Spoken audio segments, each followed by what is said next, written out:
업황으로 보면요. 반도체 사이클은 작년 4분기부터 반등했어요. 그래서 보통 지금 이제 그러면 한 2개 분기, 3개 분기 정도 지나가는 구간이라고 보시면 되고요. 근데 이게 보통 2년에서 2년 6개월은 지속되거든요. 그러면 많이 남았다 생각하시잖아요. 아닙니다.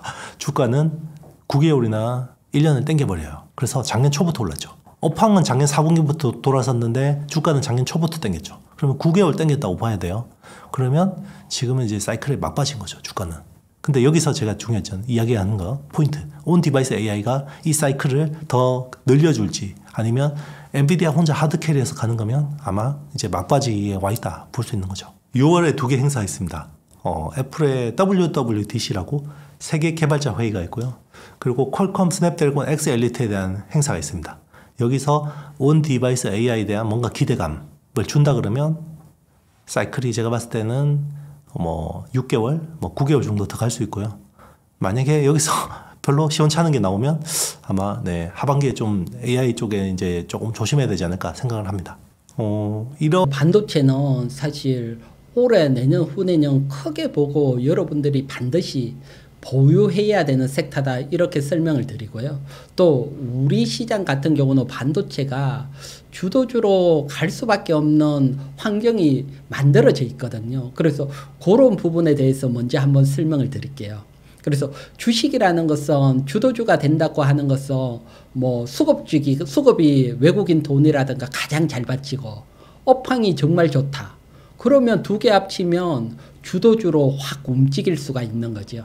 그래서 제가 1분기에 앞에서도 설명을 드렸지만 분기 사상 최대 외국인들 매수가 들어왔거든요. 15조 이상. 이때 매수가 들어왔을 때 외국인들이 어느 섹터를 가장 많이 샀느냐. 아무래도 큰 돈이 밀려왔을 때 자기네들 시각에서 가장 좋은 섹터를 가장 많이 먼저 담는 습성들이 있으니까 그 종목이 시간이 지나면 결국 주도주로 가장 강하게 상승하는 측면이 있더라고요.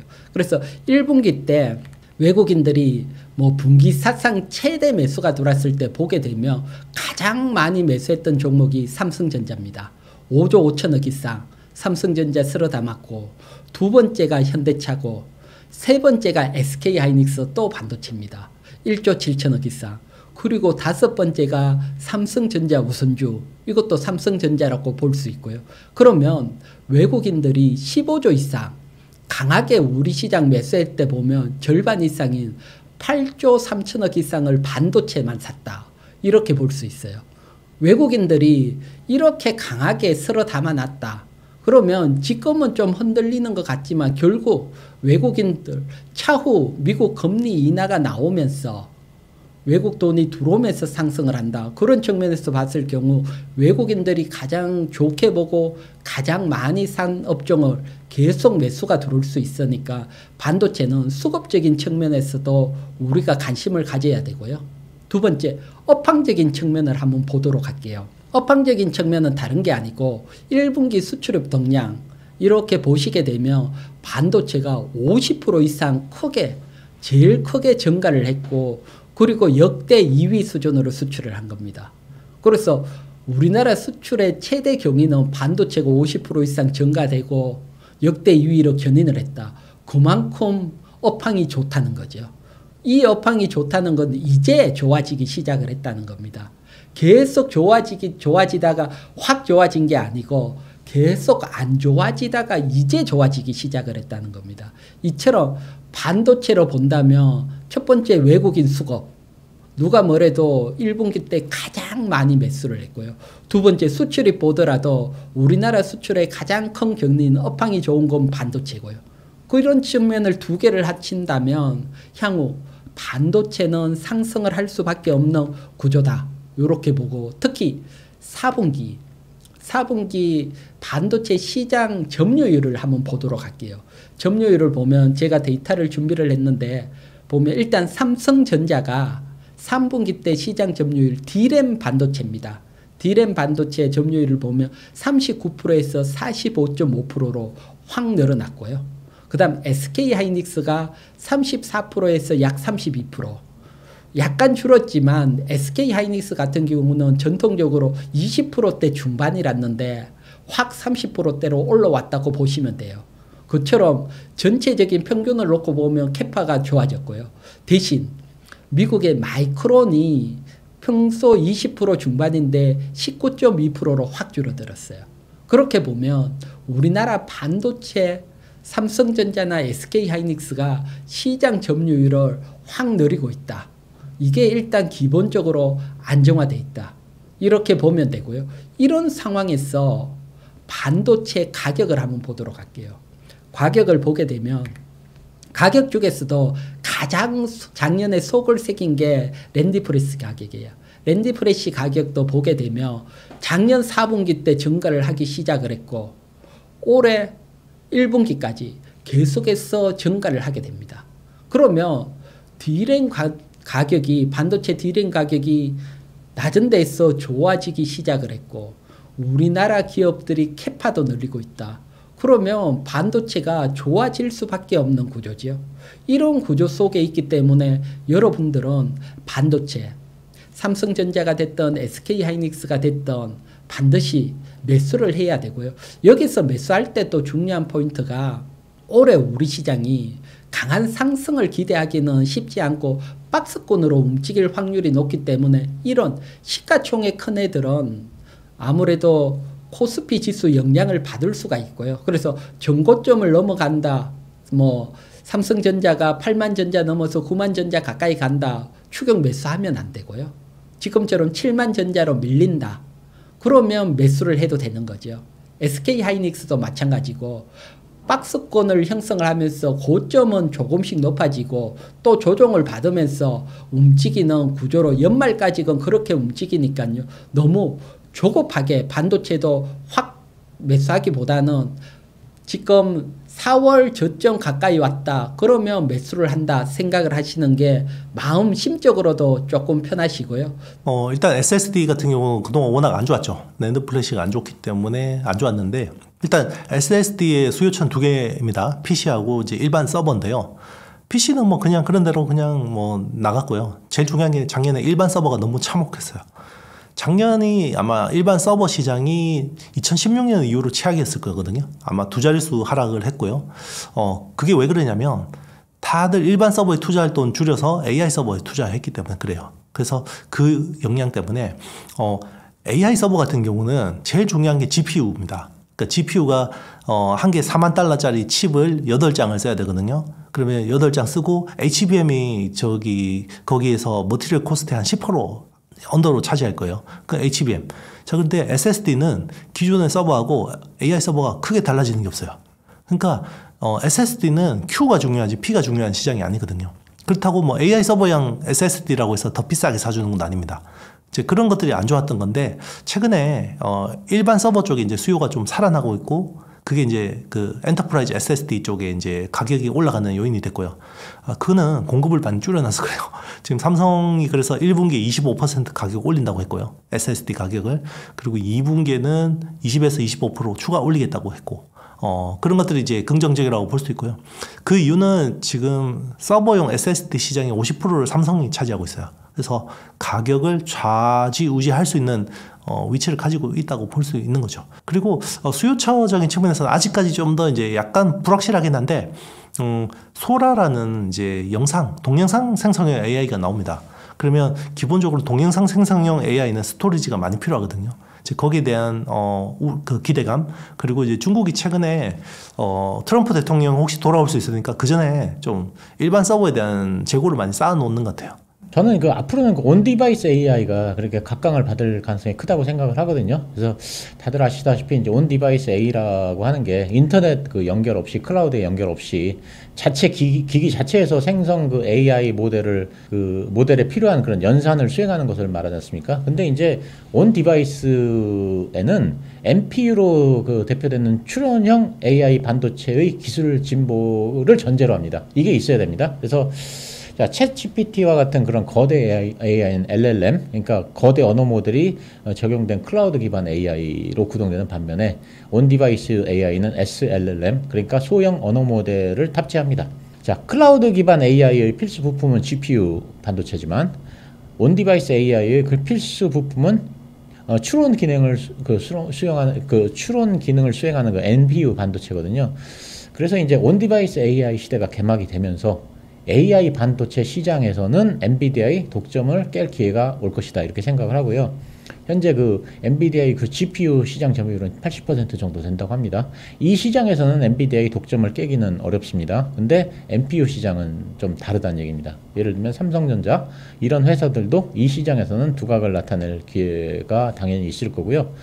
그리고 이제 이미 그 유명한 NPU 관련 스타트업들이 우리나라에도 많이 있습니다. 그래서 리벨리온, 퓨리오사 AI, 사피온 이런 회사들이 대표적인데 이런 회사들은 이제 다 AI 반도체를 설계하는 팹리스 기업들입니다. 그래서 이 회사들은 이제 기술력도 뛰어난 걸로 알려지고 있는데 예를 들면 그 리벨리온이 개발한 그 데이터 센터용 그런 AI 반도체는 뭐 퀄컴이라든가 엔비디아에서 개발한 것보다 성능이 더 좋다고 합니다.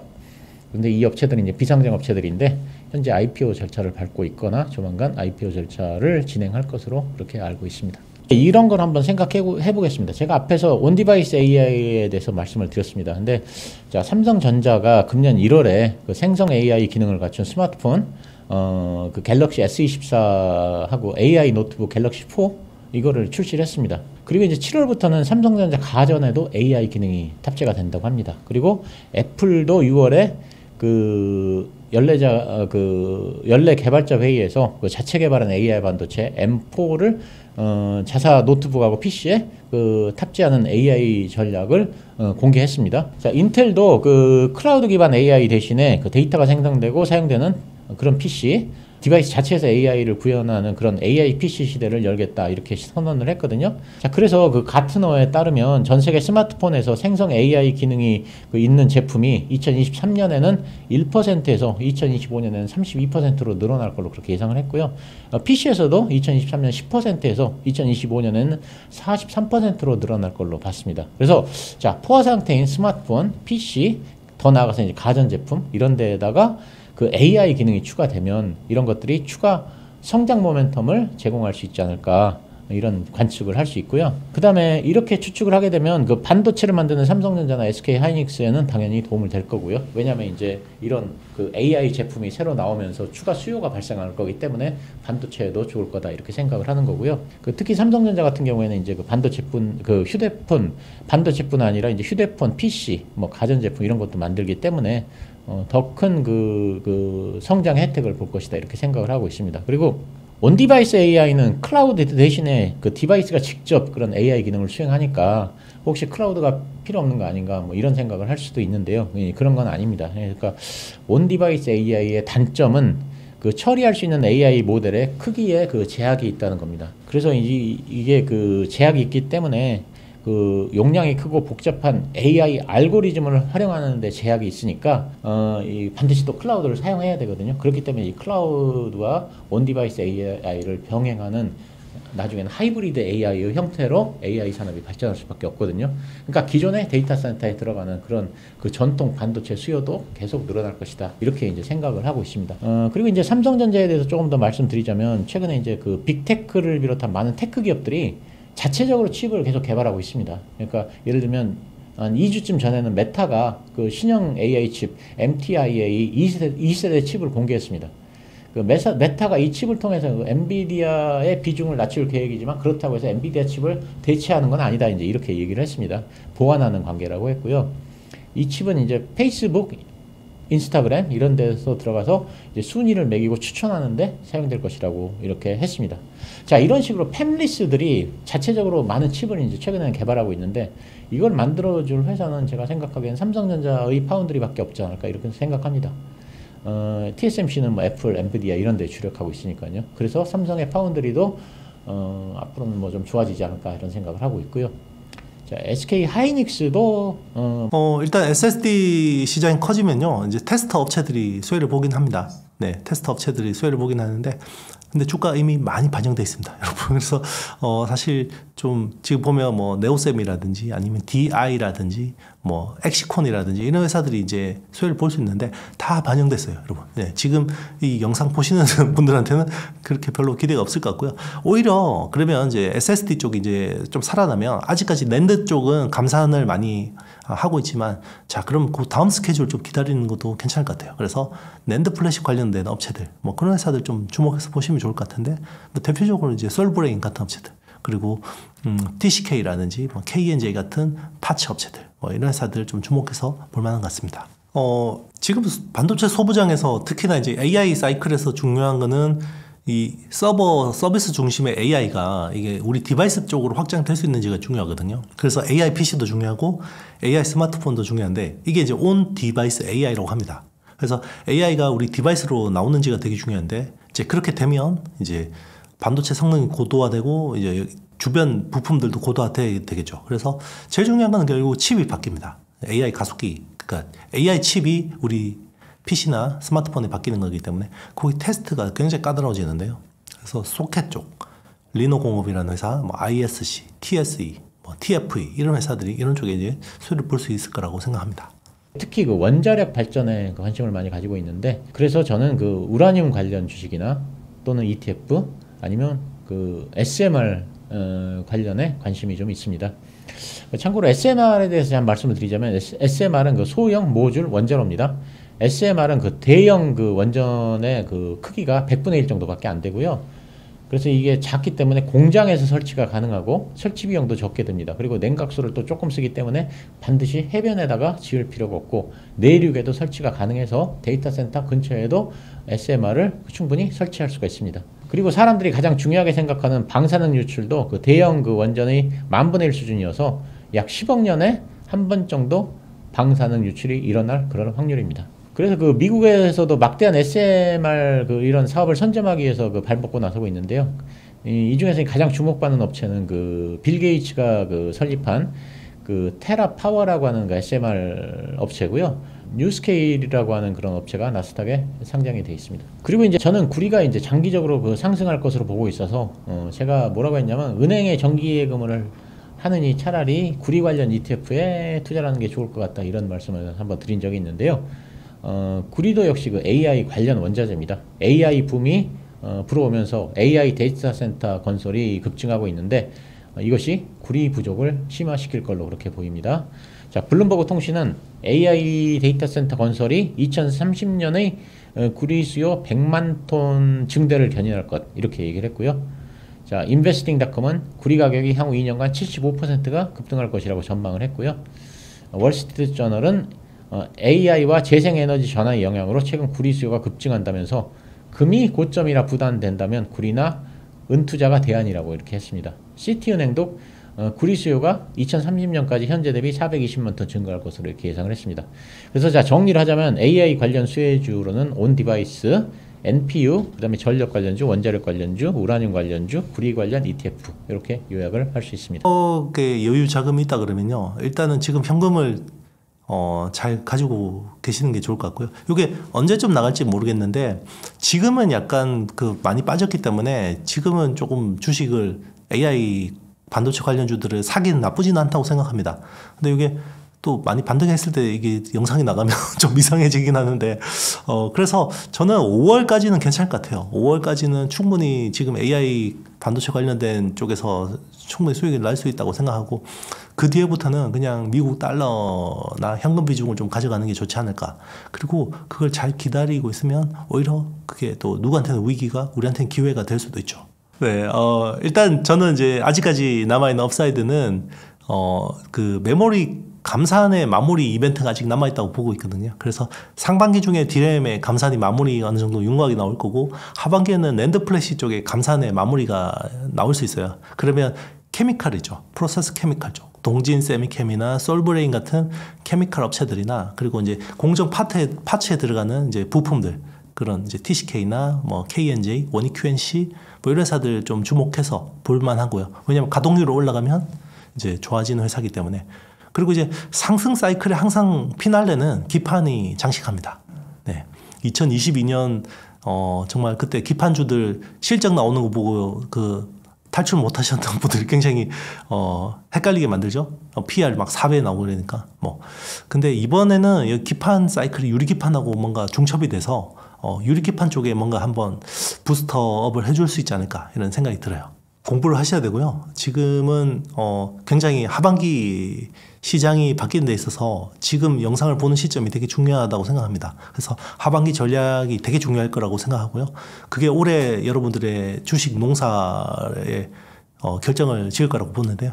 그런 측면에서 제가 쓴 책도 한번 읽어보시면 도움이 될 것 같습니다. 그래서 바로 써먹는 최강의 AI 혁명 투자도 한번 참고해 보시면 좋지 않을까 생각합니다. 반도체는 종합적으로 보면 크게 상승했던 장비주들은 조심을 하자. 대신 이제 추세를 내는 종목들 관심을 가지고 그 다음에 소재주 쪽에 포커스를 또 주자. 요렇게 설명을 드릴게요. 그 다음에 소재주 이후에 또 여러분들이 이렇게 보시면 반도체 중에 특히 테마들이 많이 형성이 되고 있을 겁니다. 뭐 반도체 테마 기억나는 것만 보더라도 온 디바이스 AI 테마, 또 차세대 반도체인 CLS 테마, 그 다음 올해 또 액침 테마, 그 다음 유리기판 테마, 또 반도체 업종 주면 이런 테마주들이 많이 형성이 되는데 사실 여러분들이 테마가 형성되기 전에 매수했어. 테마가 형성되고 크게 상승을 했을 때 수익 내고 싶잖아요. 이게 많은 투자분님들의 꿈이잖아요. 사실 모든 테마가 이렇게 할 수는 없지만 제가 오늘 이걸 현실화시킬 수 있는 기법 하나 준비를 했거든요. 그래서 반도체가 테마가 되기 전에 매수했어. 테마가 되고 크게 상승을 했을 때 여러분들이 수익 실현할 수 있는 기법. 사실 이건 뭐 제가 오랜 노하우 공개를 안 하던 기법인데 또 여러분들이 이런 걸 참고를 해보시면 가능하다. 준비를 했으니까 다른 것보다는 또 단타 매매라든가 또 테마 매매 관심이 있으신 분들은 요 기법 꼭 한번 참고를 해보셨으면 또 합니다. 보면 최근 테마 중에 유리기판 테마 움직였는데 이 유리기판 테마 매수해서 테마가 되기 전에 매수해서 수익 실현을 했는데 어떤 관점에서 매수를 했는지 또 CLS 테마도 마찬가지고요. CLS 테마에서도 같은 기법으로 크게 수익을 냈으니까 기법적인 측면에서 한번 보도록 할게요. 먼저 HB 테크놀리지입니다. HB 테크놀리지가 유리기판 테마가 되고 4월 달에 크게 상승을 했거든요. 근데 요것은 2월 달에 미리 뭐 채널 회원님네 제 유튜브에 여러분들에게 미리 설명을 드렸던 종목들이니까요. 그래서 미리 보면 그 2월 달에 보면 거래량도 없고 아무 움직임도 없을 텐데 왜 관심을 가졌는지 또 그 포인트가 사실은 핵심 포인트잖아요. 그래서 어떤 테마들이 움직이거나 주가가 크게 움직일 때는 여러분 모든 종목이 그렇지 않지만 다 이유가 있습니다. 우연히 주가라는 건 우연히 일어나는 건 하나도 없어요. 크게 상승을 했을 때는 반드시 누군가는 큰 수익을 내게 됩니다. 그래서 우리가 많은 세력 하더라도 그 세력들을 알 수는 없어요. 알 수는 없지만 전자공시 시스템을 통해서 큰 돈이 움직인 기업이다 아니다. 이거는 공시를 통해서 우리가 알 수가 있어요. 그래서 HB 테크놀리지 같은 경우는 공시를 보면 큰 돈이 움직였거든요. HB 테크놀리지 주식을 샀는 공시가 나왔어요. 그 공시를 한번 보도록 할게요. 보면 HB 테크놀리지 작년 10월 달, 그 다음에 작년 6월 달에 큰 돈이, 어떤 돈이 움직였냐면 전환사채 140억. 140억 전환사채가 주식 전환을 했어요. 주당 2,040원으로 전환을 했어요. 여기에서 중요한 건 이렇게 보시면 됩니다. 전환 사채는 주식으로 전환할 수 있는 채권이잖아요. 이 채권은 도중에 이자가 들어요. 이자가 들어오고 만기에 원금을 받게 돼요. 그러면 안전하니까 이자를 받고 원금을 받는데 이걸 포기를 하고 주식으로 전환을 했다.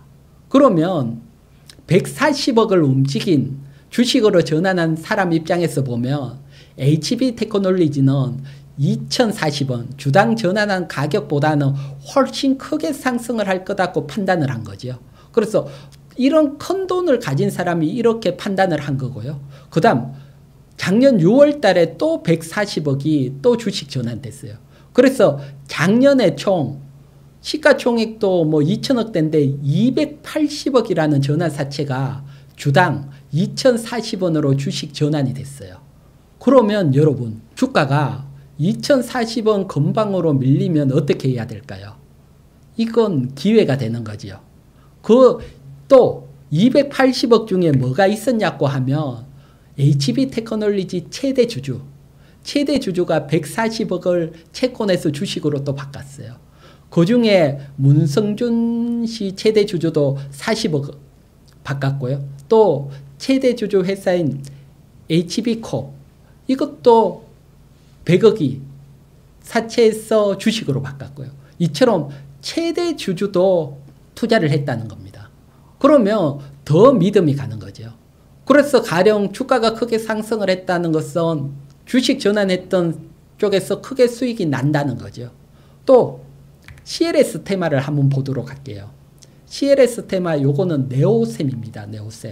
네오셈 같은 경우도 저기 차트 앞쪽 7월달 보면 상한가도 가고 거래량이 나오고 한 차례 확 움직였고 그리고 83억이라는 전환 사채가 주식으로 바뀌었어요. 적은 돈은 아니잖아요. 큰 돈 83억이 주식으로 바뀌었고 그때 주당 전환 가액이 3,546원입니다. 그러면 3,546원 부근에서는 여러분들이 매수를 해놓고 기다리면 돼요. 이것 또한 사실 테마가 언제 될지는 몰라요. 테마가 되기 하루 전날 매수하면 가장 좋지요. 하지만 그건 뭐 불가능한 거고요. 그래서 이렇게 큰 돈이 움직였던 쪽을 미리 매수를 해놓고 시간에 투자를 해놓고 기다리면 어느 순간 급등이 되는 거죠.